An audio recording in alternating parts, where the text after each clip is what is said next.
6 years of hard training and actual battle experience in Spain and Poland had made the German army look invincible. But what about the British and French? First, let's take up the British.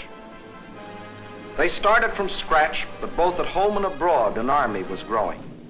For not only Britain had declared war, Canada, Australia, New Zealand, South Africa, the whole British Commonwealth of Nations was also determined on victory over Hitlerism and all it stands for. And Britain had one weapon that was ready, the Royal Navy. Shortly after war was declared, it had swept German shipping from the high seas. And units of the British fleet were deployed at Suez, Malta, Gibraltar, in the Channel, and in the North Sea, blockading Germany. World conquest was impossible without running smack up against the rock called Britain. How to strike at that little island? That was the question. Between Britain and Germany stood not only France, but the little countries of Luxembourg, Belgium, Holland, Denmark, Norway, and Sweden. The people of these small neutral countries were peaceful, hard-working, and free. They knew they were in the middle and feared violation of their neutrality. Hitler knew this. He also knew that if they united with the Allies, they would form a solid democratic wall against Nazi aggression, and their conquest would be far more difficult. So before striking with his armies, he used another weapon, the propaganda barrage, to confuse, to make them lose faith, to divide and conquer. To lull the fears of the little neutrals, propaganda minister Goebbels told them Germany didn't want a war at all. It was Britain and France that caused all the trouble. Then it was Hitler's turn. In a speech on October 6, 1939, he made them all kinds of specific promises. To the Danes, he said, "We have concluded a non-aggression pact with Denmark." To the Norwegians, he said, "Germany never had any conflict with the northern states and has none today." To the Dutch, he said, "The new Reich has endeavored to continue the traditional friendship with Holland." And to the Belgians, he announced, "The Reich has put forth no claim which might in any way be regarded as a threat to Belgium." And while Hitler was making these promises, his generals were cold-bloodedly picking out the first victim, Norway. And why did they pick Norway? Its many steep inlets or fjords would make excellent U-boat bases, from which raiders could prey on British supply lines. Also, it would give the Nazis vital air bases. This is Scapa Flow, British naval base, and this the blockade fleet. At this time, the German-based bombers couldn't reach them. Possession of bases on Norway's western shore would bring these vital British defenses under easy bomber attack. But he couldn't take Norway without also taking tiny Denmark, the springboard for his attack. So at dawn on April 9th, 1940,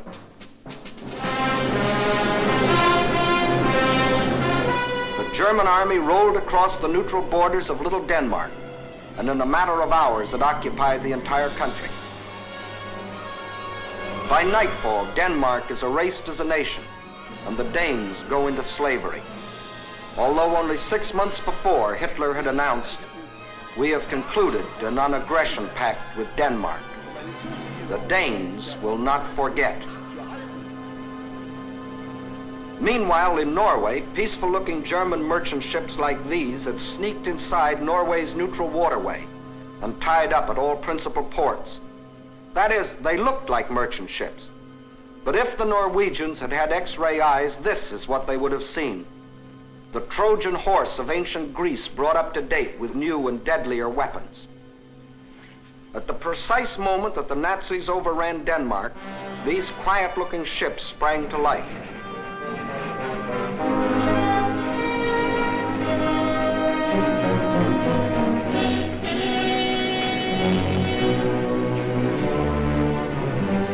At the same time, Nazi warships, discovered along the entire coastline, started steaming up the Norwegian fjords. Ships, transports, tanks, men, planes, all flung themselves simultaneously upon a defenseless country. Airborne infantry seized every strategic Norwegian airport. The whole job was made easier by treacherous fifth columnists, led by Major Quisling, who seized power and issued orders to suppress resistance. Nazi warships steamed past silent guns that could have blasted them out of the water. This was one of the most amazing acts of treachery the world has ever known. It brought Major Quisling international fame, making his very name synonymous with the word traitor. By the afternoon of April 9th, the Germans were in complete control of all 7 ports where they had landed in the morning.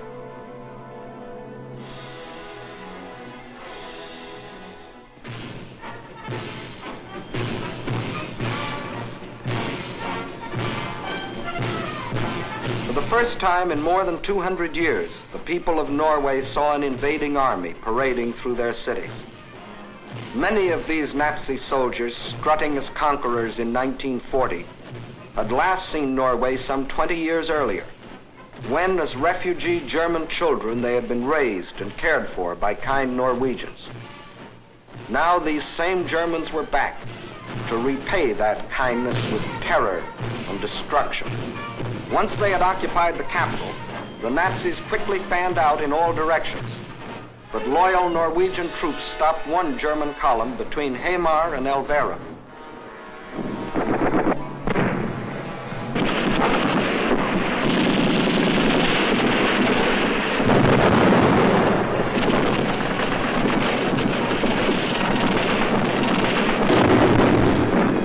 So the Germans brought up their bombers.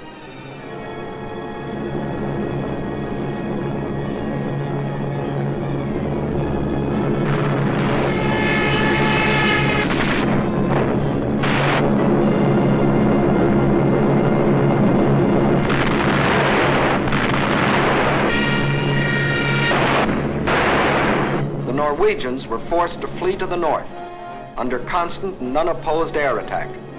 It was here that Captain Robert Losey, an American military attaché, was killed, the first American soldier to lose his life in this war. Meanwhile, the Nazis had spread all over the country. Small patrols occupied every strategic village. Parachute troops landed high in the mountains.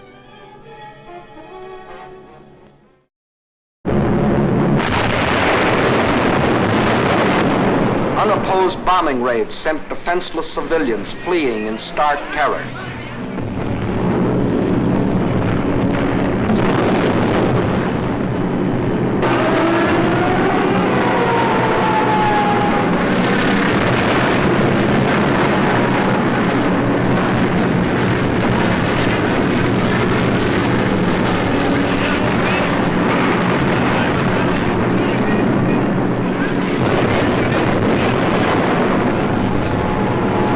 They hadn't wanted war. They had done everything to avoid it. Hoping they could escape the Nazi scourge, they had compromised and tragically failed to unite with the other democracies. And now they faced the scourge defenseless and alone. For before the Allies could come to their aid, the Germans were in control of all principal ports. Regardless of this, British, French, and Polish contingents plunged in and made several landings along the Norwegian coast. They landed forces north and south of Trondheim and attempted an encircling movement on the city under constant, heavy, and almost entirely unopposed air attack.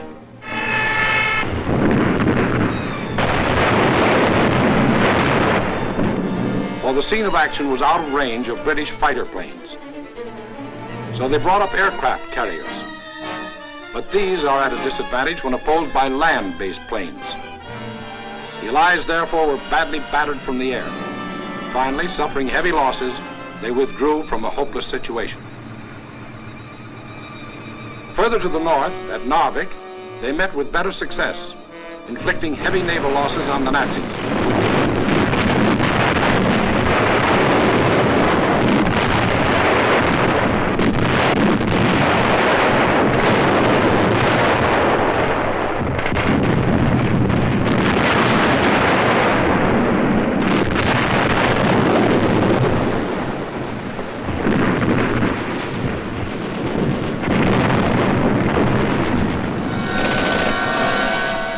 Landings and held the town for nearly 2 months.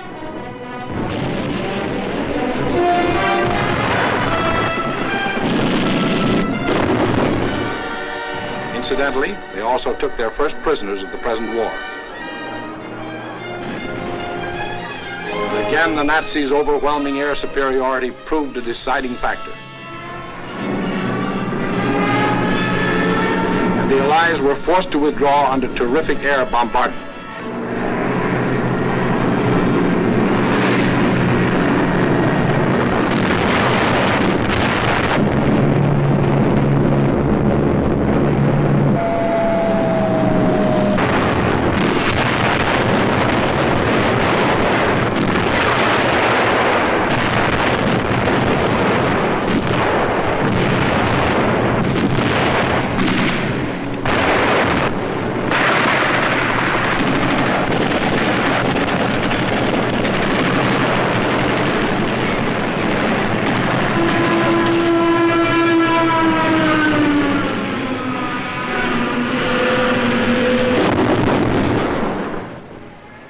Norwegians were left with their Quislings, their ruins, their dead.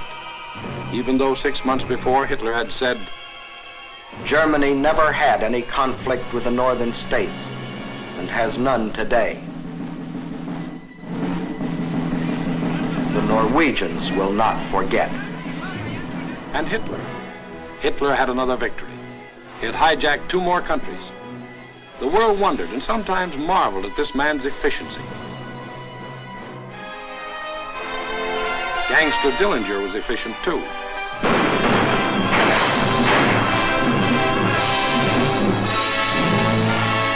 When a man or a nation throws away all regard for the laws of God and man, he is bound at first to be more efficient than his victims. Society had a police force to deal with Gangster Dillinger, but it had no police force to deal with Gangster Hitler. So he clubbed Norway into submission and got what he wanted, bases for use against Britain. Now he had the northern claw of an enormous pincer movement. A drive through France would give him the southern claw. Blockade by U-boats coupled with mass bombing attacks would weaken the British for final invasion. Then, with Britain gone, Germany could reach out in all directions for world conquest.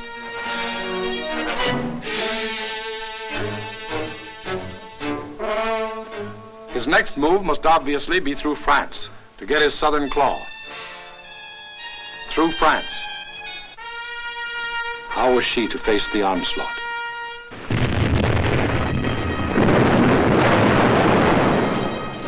These scenes are ancient history. They occurred in 1914. The German armies, without warning, had smashed across neutral Belgium, invaded France, reached the River Marne only a few miles from Paris. Out of the French capital poured the French reserves, riding out to battle the enemy in every vehicle that could move. The famous taxicab army. Note well, it was riding out to battle. In the center of the French line stood the 9th French Army, commanded by a then comparatively unknown general.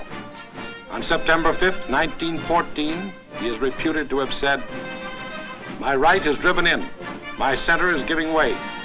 The situation is excellent. I attack."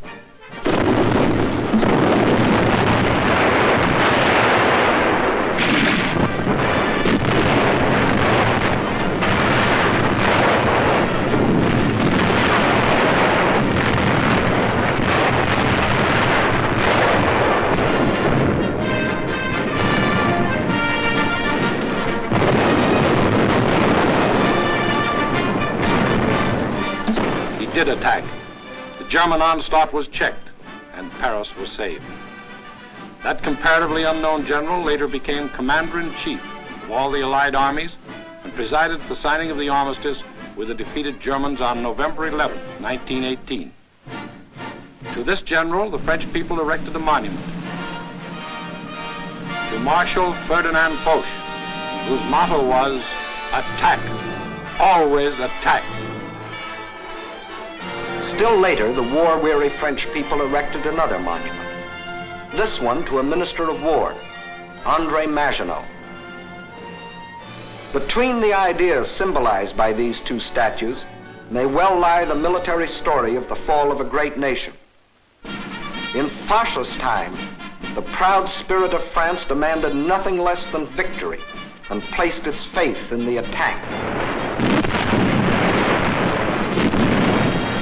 In Maginot's time, the spirit, no longer proud, asked only to avoid defeat and placed its faith in concrete.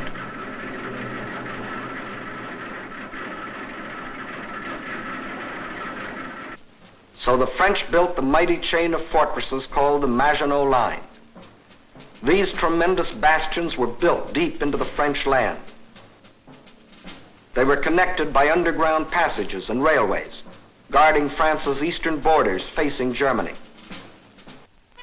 And when France was finally forced to declare war against the rising Nazi menace, the French troops, instead of attacking, were marched into their modern caves to wait for the Nazi blitz to smash itself against the Maginot Line. And their generals, headed by Marshal Pétain, proudly announced, "Whoever makes the first move in this war will be hurt." But Hitler didn't go near the Maginot Line. That was France's strong point. Instead, he attacked the weak point. Hitler knew that the French had tried to avoid war instead of preparing for it. That knowledge was one of his greatest weapons. He knew they had planes, but he knew they were antiquated.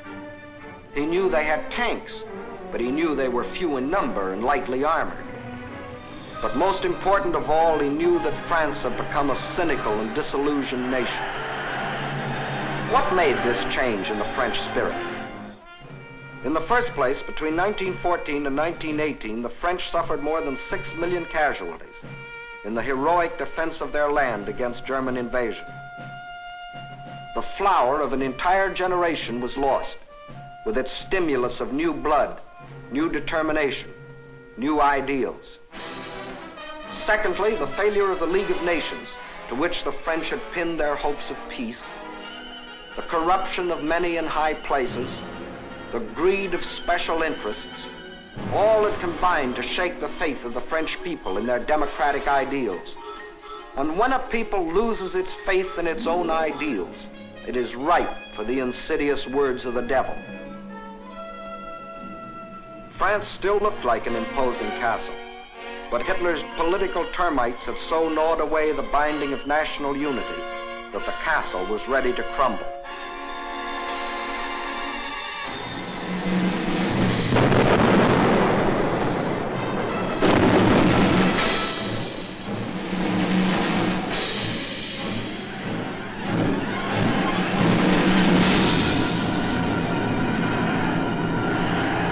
During those months of military inactivity that we called the phony war, a ceaseless barrage of German propaganda crossed the still waters of the Rhine to affect the soldiers in the Maginot Line.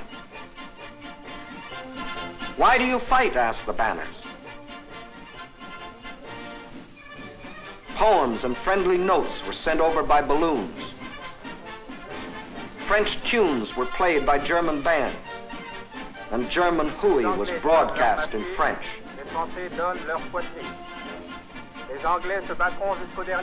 The British will fight to the last drop of French blood. You have been deceived. This is an imperialistic war for Britain. We Germans want nothing of France. What is happening to your wives back home, soldiers? The British are stationed in your villages. Yes, France was ready to be plucked. The whole force of the Nazi might was turned toward the west. How would they strike this time? Through Alsace-Lorraine as in 1870? Through the Low Countries as in 1914? What was the 1940 model conquest? The French considered the Maginot Line utterly impregnable, and therefore believed the Germans would again try a swing through the Low Countries as in 1914. But even after Hitler's rape of Scandinavia, Holland and Belgium, hoping against hope, still clung to their neutrality. So the French massed 78 divisions here along the border of Belgium. 17 were in the Maginot Line. 10 divisions here in case Mussolini got bold. 3.5 as a safeguard against Spain. The British had 10 divisions here. The Allied strategy in the event of an attack against the Low Countries was to swing their armies like a gate into Belgium, the hinge being the north end of the Maginot Line. This all-important hinge was protected by the forest of the Ardennes, a hilly and thickly wooded area, honeycombed with streams, its roads narrow trails, its bridges too weak for military vehicles. French strategists estimated the forest of the Ardennes impassable for armored forces. As you will see, this was one of the costliest estimates in all military history. That was the situation on May 9, 1940.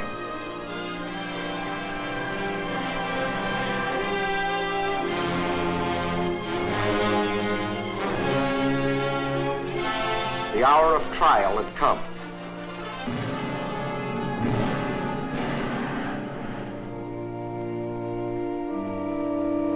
The people of the democracies prayed for strength to meet the coming hurricane of terror.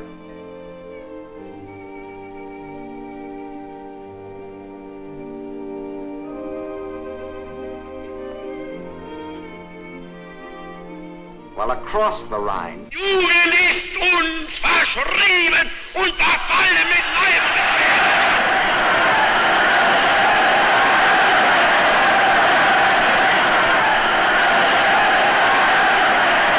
A delirious madness possessed the German nation. Nun als Dauererscheinung für uns, unser Oberster, wird die Einführung der allgemeinen immer wieder herniedersteigen. Und dass man die Wahrheit über Deutschland berichtet. 50.000 Mann auf den Baustellen, der ganz Deutschland erfasste. Überall herrscht seit einem Jahr reges Und für den deutschen Die Reinheit seiner Rasse hält. Hitler aber ist Deutschland wie Deutschland. Deshalb innerlich nicht zu uns gehört.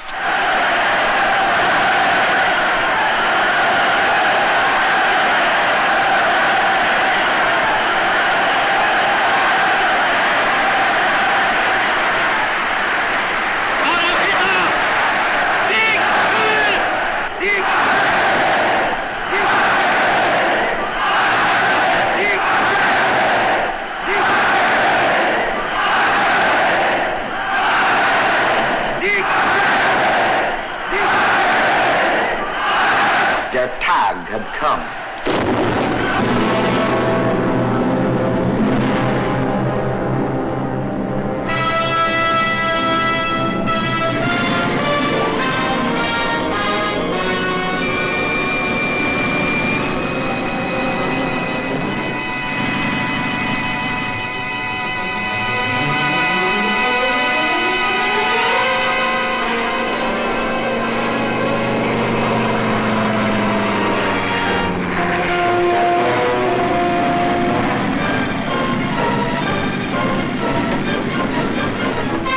Without even bothering to declare war, the German armies launched a coordinated attack across the neutral borders of Luxembourg, Belgium, and Holland, from the Maginot Line north to the sea. The action along the entire front was simultaneous, so for purposes of clarity, let's take up one country at a time. First, let's see what happened in Holland.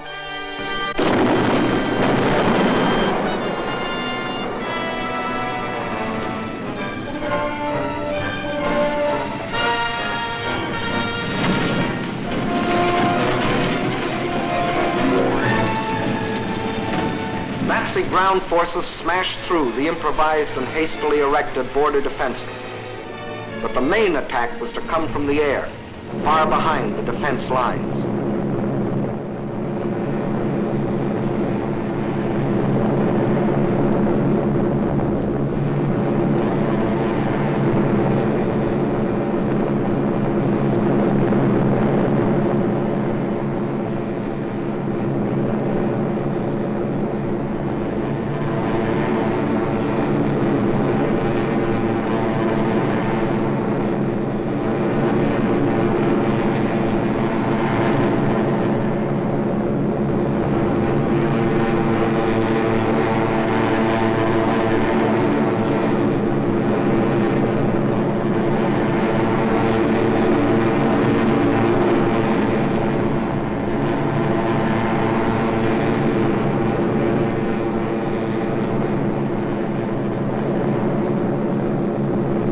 over 10,000 troops were landed in this manner.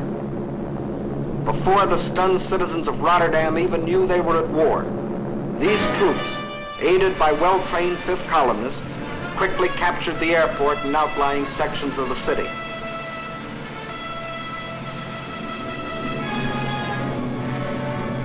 Meantime, Nazi armored columns were racing across the country, their progress speeded by other fifth columnists who prevented the destruction of vital dikes and bridges. These forces effected a meeting with the parachutists landed in Rotterdam. The Dutch were doomed to defeat.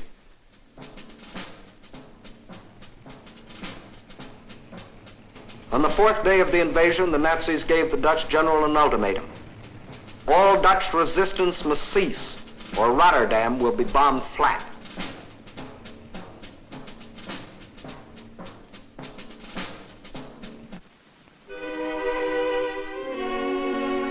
The Dutch general had little choice. To save the lives of innocent civilians, he accepted the German terms. But after the unconditional surrender, the Nazis bombed the city anyway.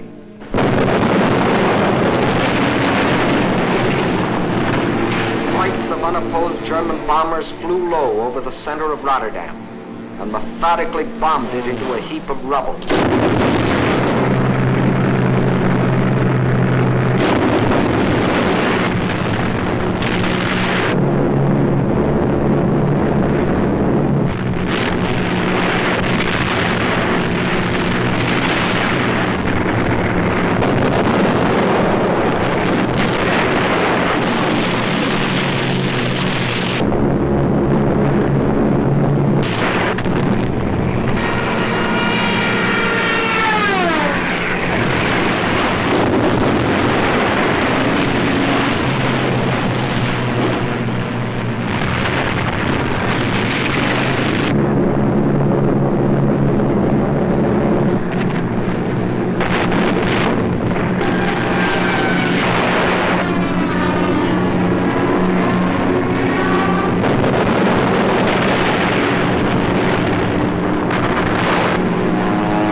One of the most ruthless exhibitions of savagery the world has ever seen.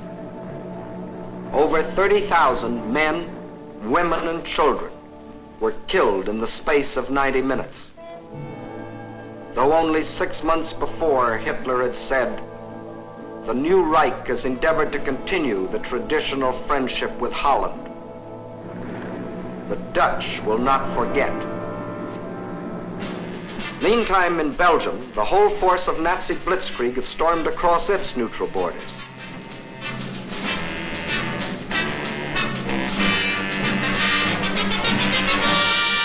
The main German attack was directed at the Albert Canal-Meuse River line, the anchor of which was Fort Ibn Amail, a modern and seemingly impregnable fortress. The Germans had secretly built a replica of the mighty fortress in Czechoslovakia and had rehearsed the attack until they knew every detail of the fort's construction and its every weakness. When the real attack came, it was foolproof. Parachute troops, dive bombers, flamethrowers, specially trained engineer battalions, all working together as a well-trained team.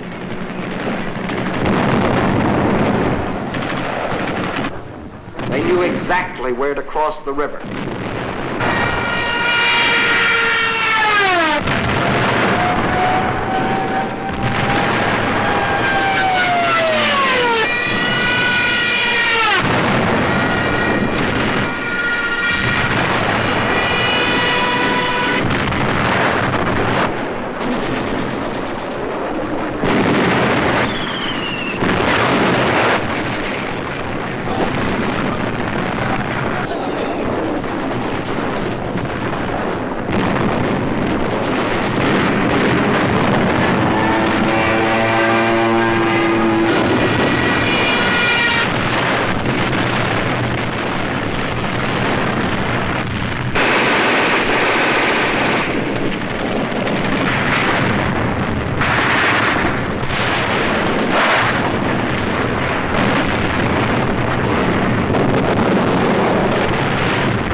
notice that this assault engineer knows exactly where to put his high explosive charge in order to destroy the blockhouse.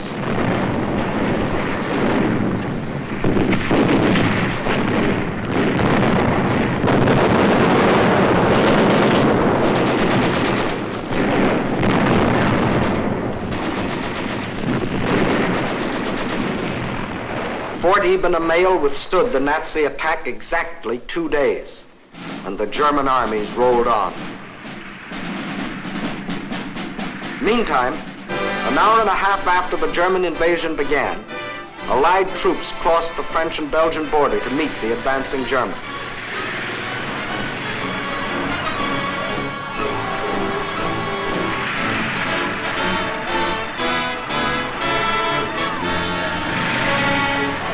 As they raced across Belgium to take up their defense positions, they met an obstacle they hadn't counted on. Refugees.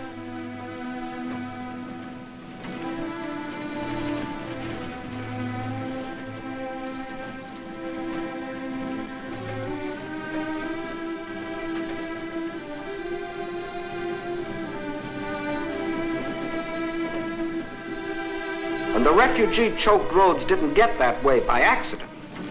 The Nazis methodically bombed little towns and villages, otherwise devoid of any military value, not so much to kill as to drive the inhabitants out onto the highways. Then, by expert machine gunning, the Nazis would herd them along in terror-stricken flight to hopelessly entangle the advancing Allied armies.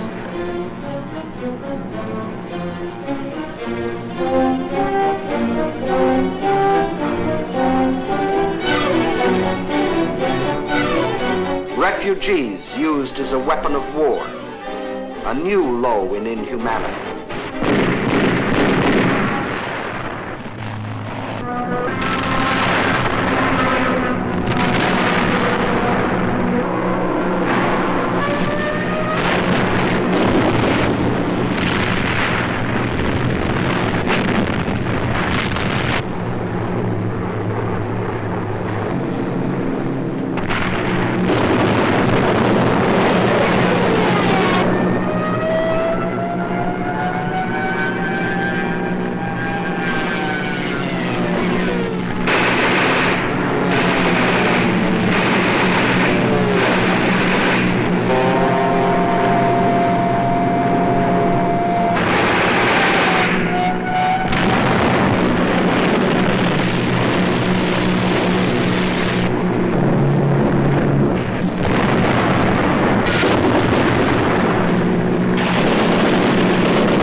No school today, the sign says. The children are otherwise occupied.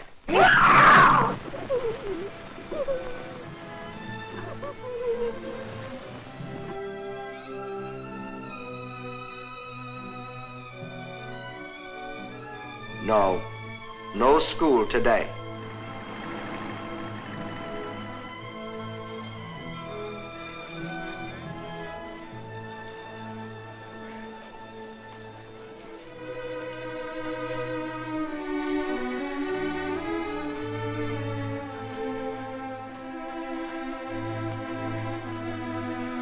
Although only 6 months before, Hitler had announced, "The Reich has put forth no claim which might in any way be regarded as a threat to Belgium. The Belgians will not forget." And what about the Allies? They were convinced that the German attack on Belgium and Holland was the main thrust, and according to plan had swung their armies like a gate into Belgium. But the attack on Belgium and Holland was only a feint. The main German attack was to be centered where the Allies least expected it, through the Ardennes forest. For this decisive blow, they had secretly assembled the mightiest striking force the world had ever seen, including 45,000 armored vehicles.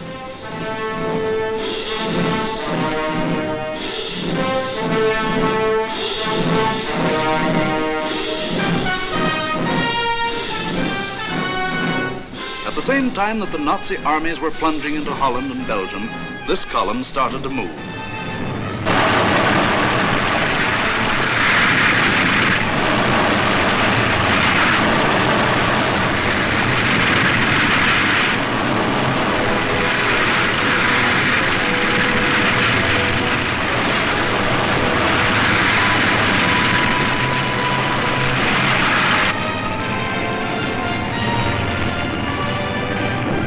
Well-trained engineer battalions went first.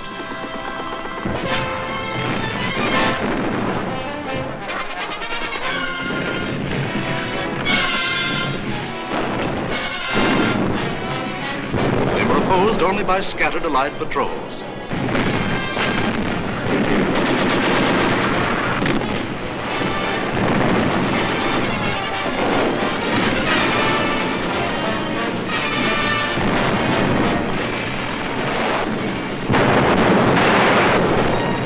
They cleared pathways for the tanks to follow.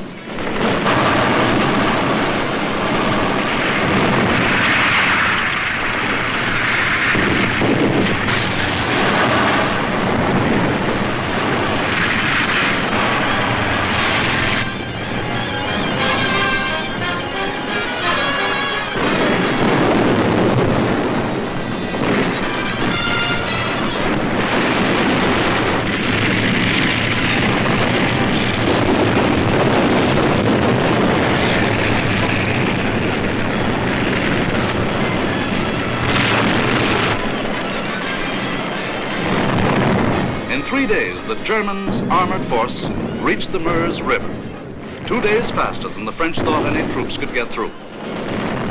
By all rules, the Germans should have paused here to bring up heavy artillery before attempting to force the river. But the Nazis had a new type of artillery, dive bombers. But then they blasted the French positions across the Meuse.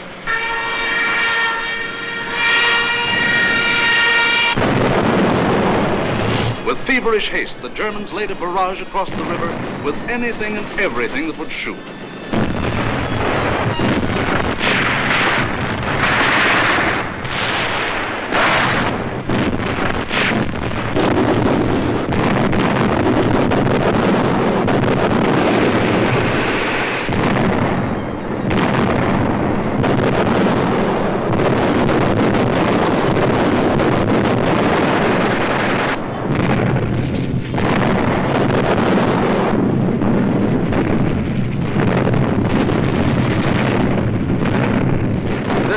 Tremendous concentration of firepower continued all through the night.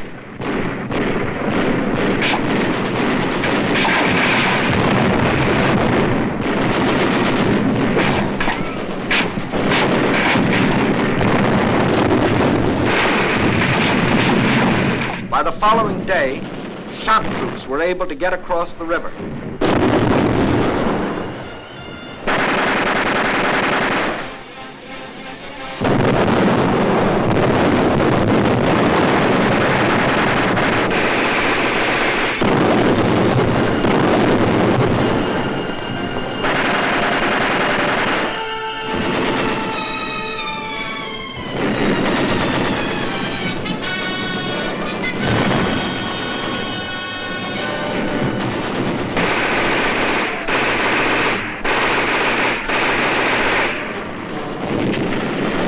These shock troops held the bridgehead until the engineers brought up pontons and built bridges.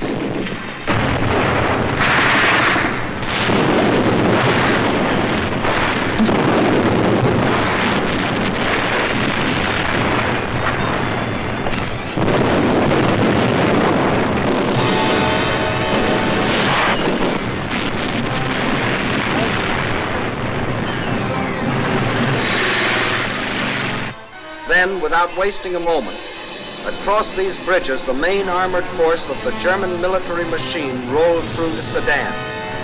for the all-important breakthrough into a dismayed and flat-footed France. There went the old ball game for the Allies. From here on, it was only a matter of how long. Watch the map as one of our intelligence officers explains the details of the German breakthrough. We speak of the breakthrough at Sedan, but actually the break was along a wide front extending for 50 miles from Namur in Belgium to Sedan. Further north, the Allied armies had swung like a gate into these positions. The German armies had swept over Holland, broken the line of the Albert Canal, and for all anyone knew, were preparing to smash against the Allied front with all their power. That was the situation, dangerous but obscure, on the evening of May 13th. On the 14th and 15th, it became clear that the German breakthrough south of Namur was in the greatest strength, and that the French 9th Army, attacked while moving into position, had been shattered. Without doubt, this was the point of mortal danger, and the French High Command ordered the abandonment of these positions, although they had not yet been attacked. Those positions were abandoned solely because of the situation developing along the Meuse near Sedan. In the meantime, the French 7th Army had been ordered to make its historic forced march far to the south into the area threatened by the rapidly advancing German spearheads. This army was not used to attack the German flank, but rather was used as a plug to restore the broken front. Throughout, the Allies had placed their faith not in offense, but in defense, and the defense was doomed to failure because it was confronted with an entirely new technique in warfare, the plane, tank, infantry team in action. The world was staggered by the speed with which the German armored columns moved. What was the secret that enabled armies to move so far so rapidly? The secret lay in the organization of the striking spearhead. Armored forces came first, closely followed by motorized divisions, which peeled off, forming solid walls. And through the corridor thus formed, raced the supply trucks to feed the ever-lengthening column. It was obvious that if the Allied situation was to be restored, the German column would have to be cut. On May 17th, General de Gaulle attacked the German flank and captured a few prisoners. But his light mechanized forces were like a pin pricking the side of a rhinoceros. A subsequent attack met with even less success. The means for a really successful counterattack against the German corridor simply did not exist. Where numbers of divisions were required, only handfuls of companies and battalions were available. A valiant attempt to cut the German corridor was made by a group of slow-moving British tanks just south of Arras.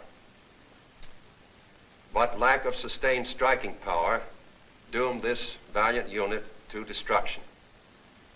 On May 21st, the German spearhead reached the channel port of Abbeville.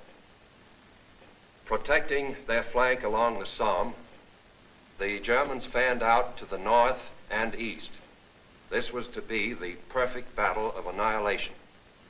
On May 28th, the Belgian army, compressed into a small space and weary of battle, laid down its arms. That left the desperate French and British defenders with their backs to the sea at the small channel port of Dunkirk. One of the greatest disasters in history seemed in the making. An entire British army faced annihilation.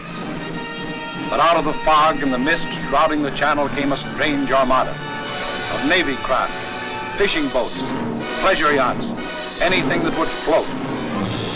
The seagoing people of Britain had come to rescue their army. High overhead, British fighter planes fought the Luftwaffe to a standstill.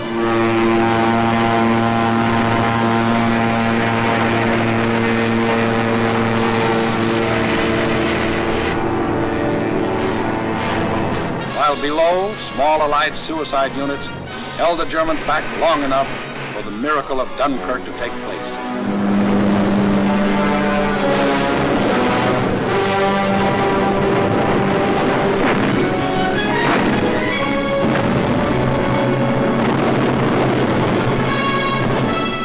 211,500 British troops, plus 112,500 French and Belgian were rescued.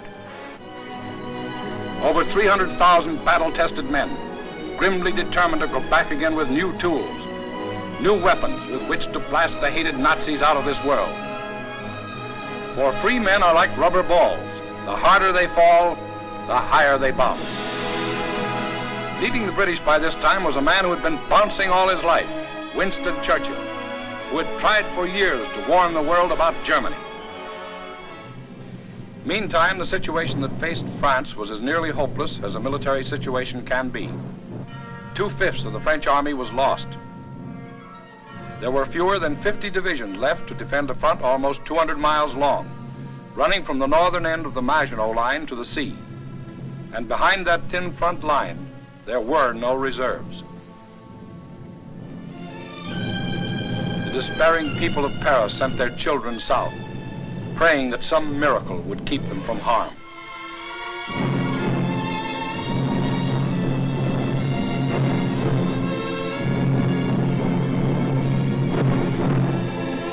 The hopeless men of the French army, without adequate arms or equipment, braced themselves for the coming blow. The first blow fell on June 5th.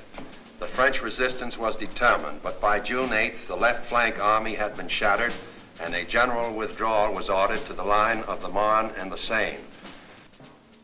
On June 9th, the German main attack came. Within 2 days, the German armored and motorized divisions roared out into the open terrain. With this breakthrough, the issue of the Battle of France was decided, and from that time on, there was official talk of an armistice. Now, what about the famous Maginot Line? Let's go back and take a look. On June 14th, the Germans launched 2 attacks against the Maginot Line. In both cases, penetrations were effected. But we must remember that this was against fortifications defended by men devoid of hope. In the meantime, Mussolini, now thinking it's safe, sent his divisions racing across the border. The hand that held the dagger has struck it into the back of its neighbor.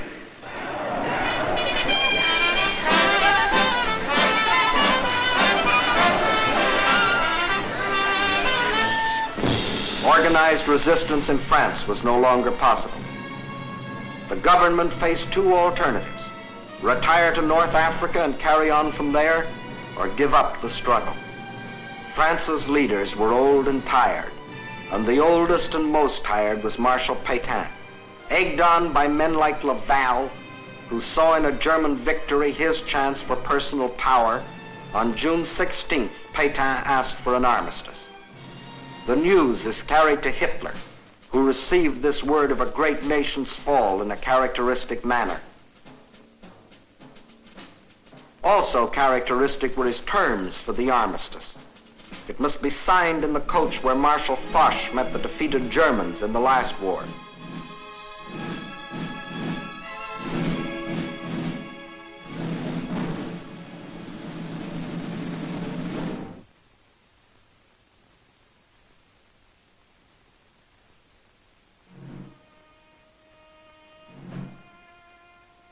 The French delegation arrives to pay the final price of French disunity and the treachery of some of its leaders. The final price, a price that for centuries to come, the French won't forget. More than 3/5 of their country was to be blacked out by a military occupation. The remainder was to be controlled by a French government acceptable to Hitler. A tax of 400 million francs a day was to be imposed on the French people to support the German army of occupation. Nearly 2 million French prisoners of war were to be taken into Germany, and kept there as hostages, to work as slaves or rot of hunger, tuberculosis, or other diseases in concentration camps. Men deliberately and permanently separated from their families in order to decrease the French birth rate and thus eliminate France as a world power in future generations. French civilians, men, women, and children, must slave on farm or in factory for the Nazi master race or starve. There will be a class of subject alien races. We need not hesitate to call them slaves. French children were to grow up on such inadequate food that many would reach the age of 12 before they grew new teeth. And for any attempts to protest against these restrictions, thousands of innocent French civilians would be executed. This was the price the French were to pay as they signed the armistice. And the master of the master race must go to Paris to tour the streets of what was once the city of light. You notice no cheering crowds here to welcome in the new order.